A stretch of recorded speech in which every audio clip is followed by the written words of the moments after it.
ভারতের একজন ধনকুবের আছে, নাম শুনেছেন না? মুকেশ আম্বানি। ওনার স্ত্রী নীতা আম্বানি, আমি একটা নিউজে দেখলাম যে তিনি গোল্ড ওয়াটার খেয়েছেন। এক বোতল গোল্ড ওয়াটারের দাম মোস্ট লাইকলি $60,000,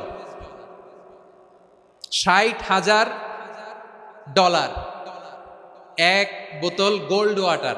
কেন? এটা খেলে বার্ধক্যের ছাপ নাকি চেহারায় লাগে না। কিন্তু মানুষ যতই বয়স ধরে রাখতে চাক, এ দুনিয়ার জামিনে সে কি তার বয়স লুকাতে পারে? আমার কলিজার টুকরা সিলেট, আওয়াজ করে বলেন, এই দুনিয়ার জীবনে বয়সকে ধরে রাখা যাবে? আপনি অমর হবেন জান্নাতে, চির সুস্থ হবেন জান্নাতে। আপনি যদি চির যৌবন থাকতে চান, চির যুবক, এটা পাবেন জান্নাতে। সুবহানাল্লাহ বলেন। ওই জান্নাতে আপনি যেতে চান তো? চান?